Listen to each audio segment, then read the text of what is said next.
A blizzard, a broken soul, and a wounded husky that appeared at her door in the dead of night. She thought she was saving him from the storm, but he was sent to save her. What happened next will restore your faith in miracles. Before we begin, tell us, where in the world are you watching from? And if you believe that no soul, human or animal, should face the cold alone, hit subscribe, tap like, and stay with us till the end of this story. Leadville Ridge was the kind of place where silence could wound you. It wasn't just quiet. It was the hush of something abandoned by time, the breathless stillness of snow lying thick over forgotten earth. The ridge stretched high in the Colorado Rockies, where wind clawed through the pines and the air burned clean enough to scrape the lungs. There were no neighbors for miles, no sound except the brittle moan of timber shifting under ice, and the lonely cry of a bird that didn't know why it still stayed through the winter. In that silence lived Sarah Wilson. She had once been a nurse, a steady pair of hands in chaos, a woman whose voice could soothe pain even when it couldn't stop it. But after the accident 3 years ago, she'd stopped healing anyone, including herself. Her husband, Mark, and their 9-year-old son, Caleb, had died on the same stretch of highway she still saw in her dreams. Every night she could still hear the screech of metal, the scream that never fully came, and the terrible stillness after. Some nights she woke up gripping the edge of her bed, certain she could smell the gasoline and the burning rubber. She had left Denver 2 months after the funerals and never gone back. The cabin she bought on Leadville Ridge was meant to be a kind of penance and escape from the world, but also a sentence. The house was small, built from weathered logs that had stood since miners roamed these hills. Its roof sagged under the snow, its windows clouded with frost that looked like white veins. Inside, it smelled of old pine and ash. A stove glowed faintly in the corner, the only source of warmth. Sarah had grown used to the cold. It matched her. The nights here were long and clean, without people, without voices. Sometimes when the wind was just right, she thought she heard Caleb's laughter echo in the storm, and for one mad instant she would open the door to look, but there was never anyone there. On the night it began, the wind carried a strange unease. The storm had rolled down from the north without warning, swallowing the mountains in a wall of gray. The temperature had dropped to 40 below, and even the trees seemed to shudder. The kind of cold that didn't just live in air, but inside bone. Sarah sat by the window, a wool blanket around her shoulders, watching the snow drive against the glass. The oil lamp flickered. Each gust of wind rattled the door like a plea. She had written a single line in her notebook that evening, something she often did to keep from drowning in her own mind. I thought I came here to forget, but the mountains remember everything. The sound came just after midnight. A knock. At first she didn't move. The noise was so light she thought it must have been the wind pressing a loose shutter. But then it came again.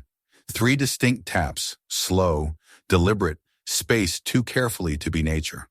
She set down the cup of coffee she'd been cradling and stared at the door. Her heart began to pound with that old involuntary rhythm of fear. She had no visitors. There was no one for miles.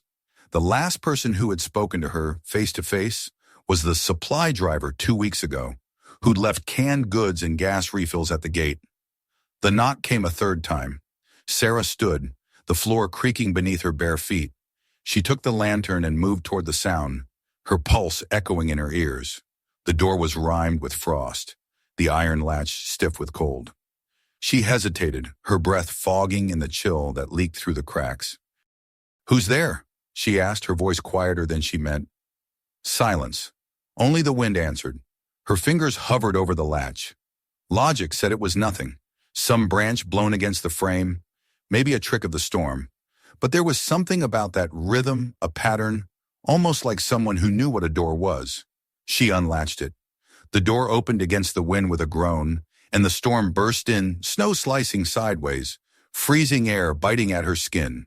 The lantern flame bent and trembled, and then she saw it. A dog. He stood on the porch like a ghost pulled from the white. His coat was matted with blood and ice. One leg bent awkwardly beneath him, a husky large silver gray, his fur glazed with frost that glimmered in the lantern light. His eyes were a piercing, unnatural blue, the color of glacier water too bright for this world. He didn't bark. He just stared at her, breathing hard, ribs showing through his coat. For a moment, Sarah couldn't move. The sight struck her like something out of a dream. Too vivid, too deliberate. The dog took one step forward, leaving a smear of red on the snow. His paw prints steamed faintly in the freezing air. "Oh my God," she whispered. Instinct overcame fear. She opened the door wider and dropped to her knees. The husky hesitated at the threshold. His ears twitched, his gaze flicking past her into the cabin, as if judging the safety of this strange human place. The storm howled behind him, shoving him forward. Finally, he stepped inside.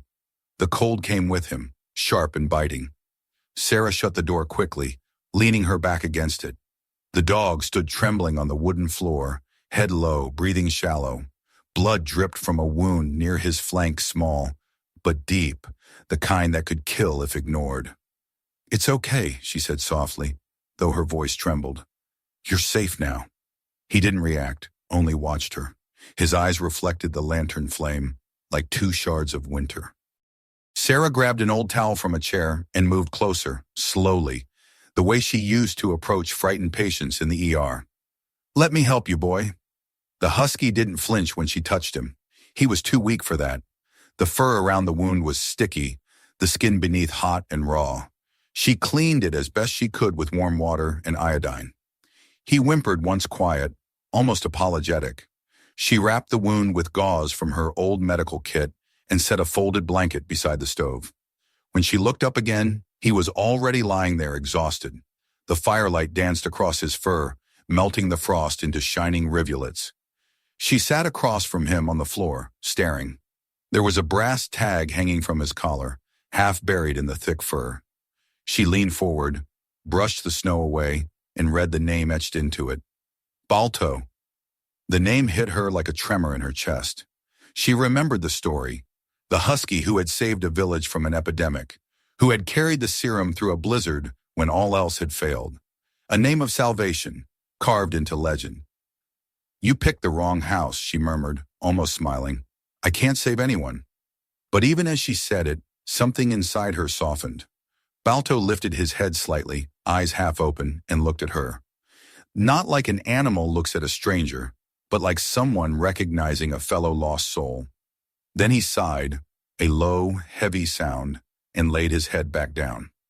Sarah stayed there until the fire burned low, her thoughts circling the quiet rhythm of his breathing. For the first time in years, she wasn't alone in her grief. Outside, the storm raged harder, snow climbing the windows, bearing the world beyond. But inside the cabin, there was a small, fragile warmth, a heartbeat, a pulse, something living beside her again. And somewhere deep in the woods beyond Leadville Ridge, another sound rose between the wind, a long, low howl that didn't belong to any coyote. It was answered once faintly by Balto in his sleep. Sarah looked toward the door, her hand tightening on the arm of the chair. Something or someone was out there in the dark, and the night had only just begun. The morning after the storm arrived like the slow unfreezing of a wound. Pale light filtered through the frost-veined windows, cold and hollow, touching the corners of the cabin like fingers that had forgotten warmth. The wind had calmed, leaving behind a silence so absolute that every crackle of the stove sounded like a confession. Sarah woke in the chair by the fire, the blanket she'd meant for herself now wrapped around the husky lying a few feet away. Balto slept curled tight, his breathing steady but shallow, one paw twitching now and then as if chasing something in a dream. The bandage around his flank was darkened with dried blood, but he had survived the night. She stretched stiffly, her back aching, her throat dry. For a long moment she simply watched him, this stranger, this survivor, this uninvited guest who had somehow dragged life back into her house. He looked different in daylight. The harsh edges of the storm had softened, revealing the subtle gradations of silver in his fur, the faint copper along his ears. The way the white blaze down his muzzle ended in a single dark spot under his eye, like a teardrop. "Guess you made it through," she murmured, her voice hoarse. "That's more than I can say for most of us." The kettle was empty. She refilled it with snow, set it on the stove, and rubbed warmth into her hands while the fire snapped and spat. The cabin smelled of smoke and iodine and something faintly wild, the scent of fir, of pine, of open air. When the water began to steam, Balto lifted his head. His ears twitched. For the first time, he truly looked awake. Sarah smiled without meaning to. "You're a fighter," she said softly. "That's good. You're going to need that out here." She poured a little of the hot water into a bowl, mixed in some of the canned broth she had, and placed it near him. He sniffed it, licked once, then began to eat. Watching him, she felt something unfamiliar stir in her chest. Not joy exactly, but an ache of remembrance. The way Caleb used to slurp soup on cold nights pretending to be a wolf. She turned away quickly, but it didn't stop the sting behind her eyes. Later, she found herself talking out loud, the way lonely people do when silence becomes too heavy to bear. She told Balto about the ridge, about the snowdrifts that could swallow a car, about the coyote tracks that circled the shed last winter. She even told him about Mark and Caleb, how Mark had loved to ski, how Caleb had wanted a dog for Christmas, how the accident had taken both before she could say goodbye. Balto listened, or seemed to. His eyes, ice blue and endless, followed her every movement. Sometimes he'd let out a low, quiet rumble that didn't sound like discontent. It sounded like understanding. By dusk, the sky had bruised itself into purple. The storm had passed, but the cold hadn't. Sarah fed the fire again and added another log. As the orange glow spread, shadows stretched along the walls, forming shapes that made the cabin seem bigger than it was. She sat on the floor beside the stove, legs pulled up, notebook in her lap. She hadn't written since before the crash. Now the words came like fragments torn from something half-remembered. He came to the door in the storm. Maybe mercy still finds us, even when we've stopped asking for it. A faint scratching sound made her stop. It came from outside, delicate but deliberate, as though something moved along the outer wall. Balto's ears flicked up immediately. His body stiffened, head turning toward the door. He growled low, deep in his chest, the kind of growl that wasn't just instinct but warning. Sarah froze, listening. The sound came again, closer this time. Not the rustle of a branch, not the creak of wood, but the weight of something alive pressing against the boards. Then silence. "Probably just the wind," she whispered, though her voice betrayed doubt. Balto didn't believe it either. He stood, limping slightly, his fur bristling. His eyes were locked on the door. The growl deepened. Sarah rose and crossed to the window, careful not to make noise. The outside world was dim, washed in snowlight. The drifts came almost halfway up the door now. Beyond them, the tree line stood still and sharp. Nothing moved, but something had been there. She could feel it. That old sixth sense she'd learned in emergency rooms, the awareness of presence just beyond sight. When she turned back, Balto had gone to the door. His nose pressed against the gap near the threshold, sniffing with intent. Then he whined softly, a sound half sorrow, half fear. "Hey," she said quietly, "it's all right." But he didn't relax. That night, long after she'd banked the fire and laid down on the couch, she woke to find Balto standing by the window, staring out into the dark. His silhouette was motionless, almost human in its stillness. She could hear his slow, steady breathing, the faint tap of his tail against the floor. She thought of her dreams, of the endless road, the broken glass, the voice of her son saying, "Mom, wake up." She thought of how every sound since that night had felt like a ghost knocking. "Are you seeing them too?" she whispered into the dark. "The ones we lost?" Balto didn't move. His gaze remained fixed outside, where the snow caught the moonlight and gleamed like a sheet of bone. Morning brought no peace. The cold had deepened, and the wind returned with sharp gusts that shook loose ice from the eaves. When Sarah stepped outside to fetch firewood, she saw the prints tracks in the snow circling the cabin. Human. Boots, not paws. The stride was uneven, the depth irregular, like someone walking half limp. The trail led toward the ridge and vanished into the trees. Her breath fogged in the air. She stared at those prints for a long time, her pulse hammering in her throat. When she returned inside, Balto was already at the door waiting for her, tail low, eyes alert. He sniffed at her boots, then at the floor, tracing the scent she'd brought in from outside. A low whine escaped him, not of fear, but of knowing. Someone was here, she said aloud. Wasn't there?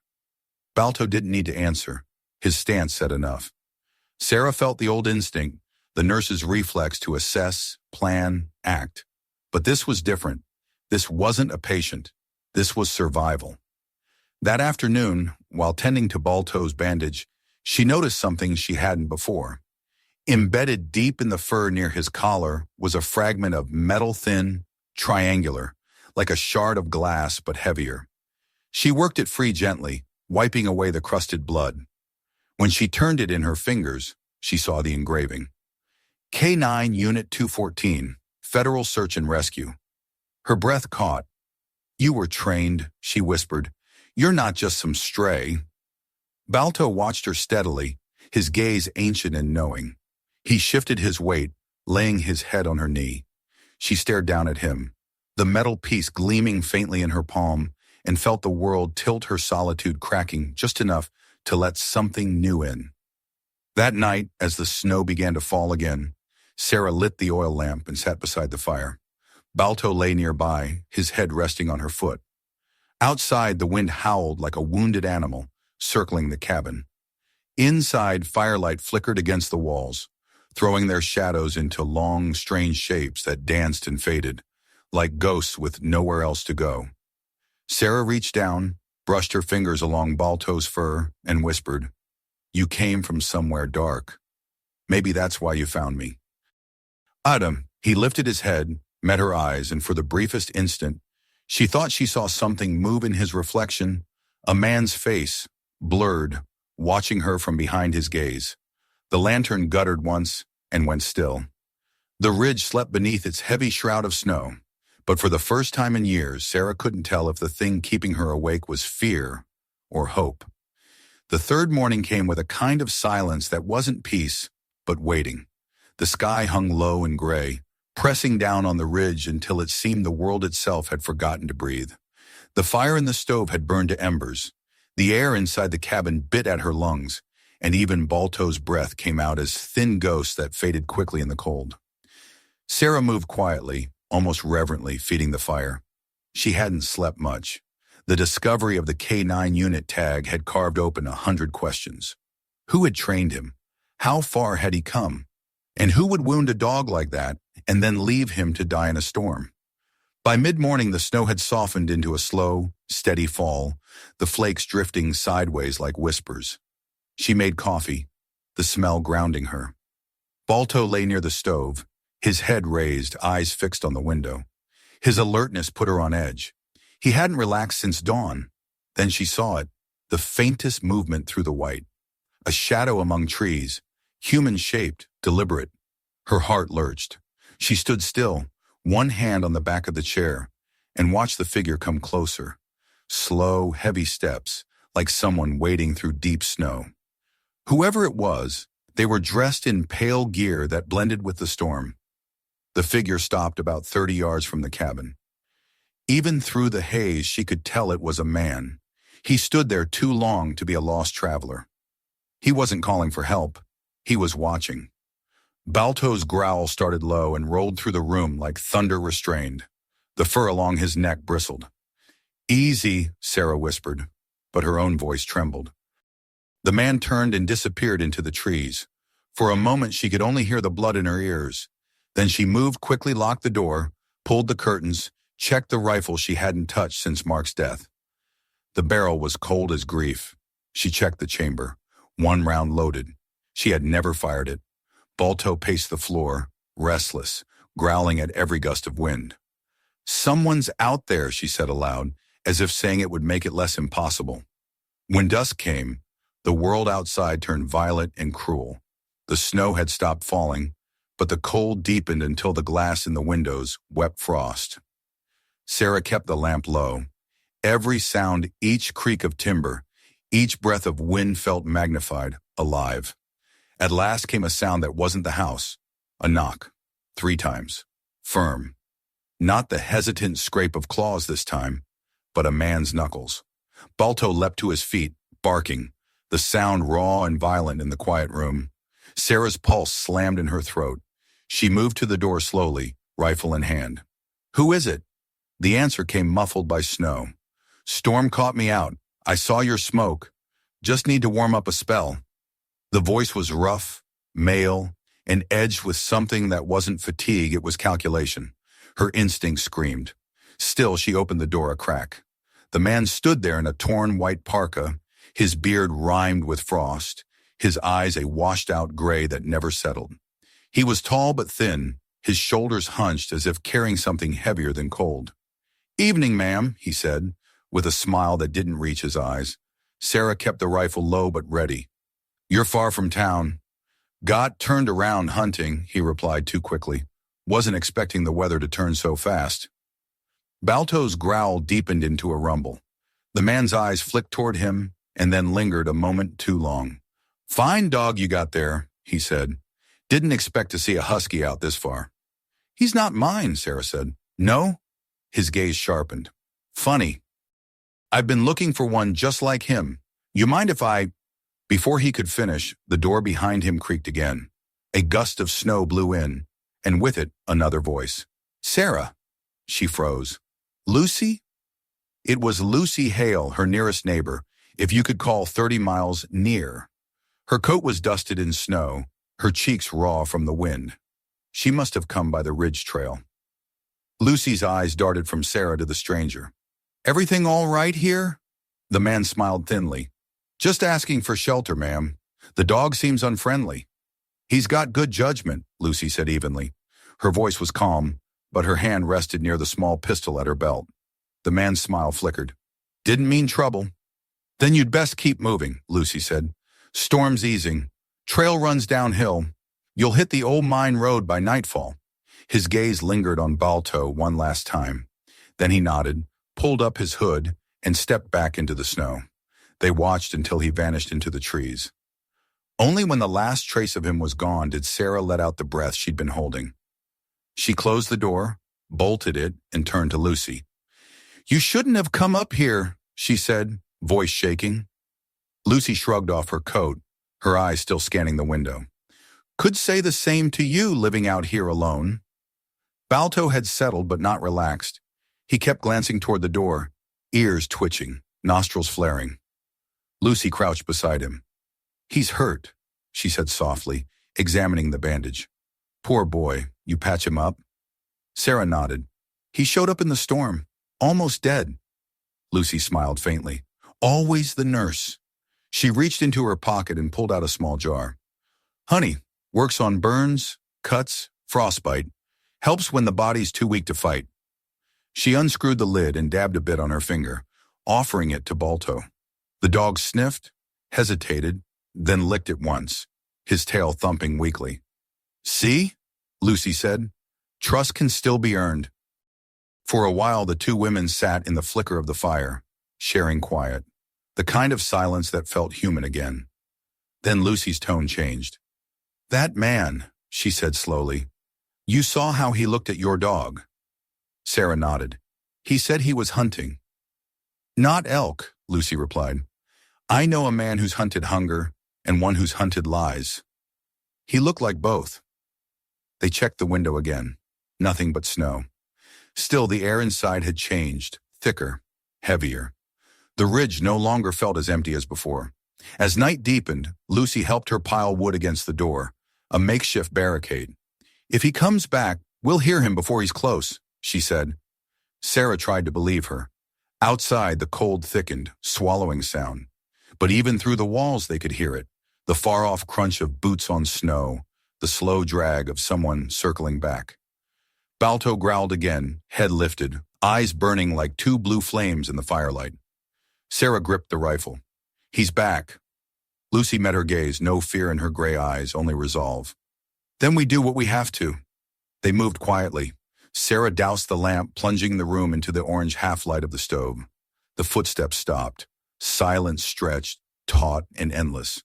A shadow passed across the frosted window. Balto's growl became a snarl. The latch rattled once, twice, then nothing. Minutes passed before Sarah dared breathe again. When Lucy finally spoke, her whisper was barely audible. "He's testing the walls." Sarah swallowed hard. "Why?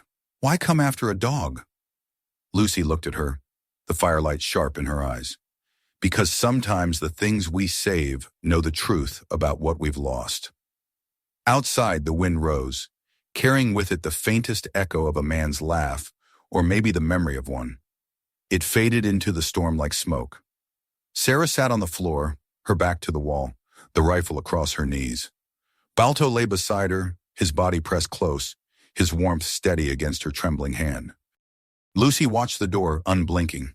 The storm clawed at the walls again, but inside 3 living hearts beat in rhythm, human, and hound. In the flicker of firelight, Sarah realized something terrifying and profound. She was no longer afraid of dying. She was afraid of losing this fragile circle that had finally, after years of emptiness, begun to mean home. Outside the window, unseen, the stranger waited, and the snow kept falling. The night stretched long and cruel. The cold pressed through every crack in the cabin walls, and the wind clawed at the roof as if trying to tear the world apart. Inside, the fire had burned low to a dull orange glow. Sarah sat against the wall with the rifle across her knees, her eyes fixed on the door. Lucy sat by the window, the pistol steady in her lap. Neither woman spoke for hours.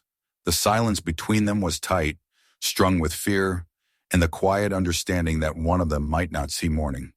Balto lay near the door, head raised, his ears flicking at every sound. His wound had reopened in the struggle of the night, but he didn't seem to notice. He was listening to the snow, to the darkness, to the heartbeat of something outside that didn't belong. Then sometime past midnight, the footsteps returned. Soft at first, then heavier, the crunch of boots on packed snow, deliberate and close. Balto rose, a deep growl vibrating through his chest. Lucy tensed, eyes narrowing toward the sound. Sarah's hand tightened on the rifle, her pulse hammering in her throat. A shadow passed the window, then another. There was more than one. The door shook under the force of a sudden blow, then another. "Open up!" A voice barked rough, familiar, the same man from before. "You've got something of mine." Sarah's breath froze in her lungs. Lucy raised her pistol. "He's not alone," she whispered. The next hit splintered the wood near the latch. Snow blew in through the cracks. The fire guttered, throwing their faces into brief flashes of light and darkness. Balto lunged forward, teeth bared, his growl turning into a snarl that filled the small cabin like thunder. "Stay back!" Sarah shouted, but it was too late. The door gave way under a violent shove. 2 men stumbled, in the first with the scar and the wolf-gray eyes, the second heavier, his face hidden by a scarf. Both carried rifles. The cold poured in behind them, a tide of white and death. Balto launched himself at the first man, striking with the fury of something far stronger than flesh should hold. The man fell backward, cursing, his rifle clattering across the floor. The other swung his weapon up, aiming at the dog. "No!" Sarah screamed. She threw herself forward, the gun in her hands shaking. She fired once. The shot cracked through the cabin, deafening. The second man staggered, hit in the shoulder, his rifle discharging wildly into the ceiling. Lucy moved faster than Sarah expected. She kicked the weapon from the man's grip and hit him across the face with the pistol's butt. He fell hard, blood darkening the snow on the floor. The first man shoved Balto away, blood streaking down his arm where the dog's teeth had torn into flesh. "You'll regret that," he hissed, raising a knife. But Balto didn't back down. He moved again, silent and precise, a shadow of muscle and instinct. The blade flashed. Sarah fired a second time. The man's body hit the doorframe and slid down slowly, leaving a crimson smear on the wood. Then silence. Only the wind moaning outside. The smell of gunpowder, iron, and blood filled the air. Sarah dropped the rifle, her hands trembling. Her knees gave out, and she fell beside Balto. He was bleeding heavily now, his fur matted with red where the knife had caught him along the ribs. His breathing was ragged, shallow, his eyes still open but glassy. "No," she whispered, pressing her hands against the wound. "No, not you." "Oh," Balto whimpered once, a small sound, and pressed his muzzle into her palm. Lucy knelt beside her, eyes wet but steady. "Sarah, he saved us. I can save him," Sarah said, her voice breaking. "I can." But she knew. She could feel it beneath her hands. the warmth draining, the pulse fading. Outside, dawn was breaking, slow and cruel. The light seeped through the frost-covered window, cold and blue. Balto's chest rose once, twice. Then it stopped. Sarah sat motionless, the sound of the storm fading in her ears. For a moment she couldn't tell if the trembling in her hands was from cold or grief. Then Lucy's hand found her shoulder. "Sarah," she whispered, "he did what he came to do." Sarah looked down at the husky's still form. His eyes were half open, reflecting the first light of morning. He looked peaceful, almost smiling. They buried the bodies in the snow behind the cabin, the men first without words, and then Balto on the small hill overlooking the ridge. Lucy helped her dig, though her fingers were raw and bleeding from the cold. When it was done, Sarah laid her scarf over the mound of snow that marked his grave. She whispered, "You saved me. You saved what was left." For a long time she stood there staring at the horizon. The sun was rising weakly over the mountains, painting the world in pale gold. The storm had finally broken. A week later, the rescue team arrived. Lucy had hiked down the trail the day after the attack, following the tracks to bring help. The sheriff's men asked questions, took photos, carried the bodies away. Sarah answered only what she had to. She didn't tell them about the way Balto had looked at her in his last breath, as if forgiving her for every sin she had ever carried. When they left, she was alone again. The silence returned, but it was different now, softer, living. She found herself sitting by the fire one night, turning over the brass tag she had taken from Balto's collar. The engraving had faded from years of wear, but she could still read it. "Faith saves lives." The words felt heavier than any prayer she'd spoken. Spring came late to the ridge. The snow melted in patches, revealing the dark earth beneath. One morning, while gathering wood, she saw something glinting in the sunlight near the hill. She walked closer and froze. There, pressed into the thawing mud, were paw prints, large, fresh, leading from the edge of the forest to the grave and back again. She dropped to her knees, her heart hammering. The prints were too clear to be old, too real to be imagined. Sarah smiled through the tears. "You found your way home." That night she built a small wooden cross, marking the spot where he rested. She hung his tag from it so that it would catch the morning light. Every evening she lit the lantern in the window, the same one she had used the night he came to her door, and whispered the same words. "You're not gone, Balto. You're just ahead of me now." When the wind swept down from the ridge, it carried a sound she almost recognized, the faint, distant howl of a husky calling through the trees. Sarah closed her eyes, the light from the fire glowing on her face.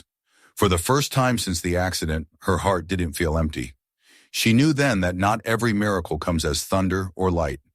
Some come as a wounded creature on your doorstep. Some come to remind you that even in the coldest night, love is the fire that refuses to die. And somewhere far beyond the ridge, under a new sky, a husky named Balto ran through endless snow-free, whole, and waiting for the woman he had saved to find her way home.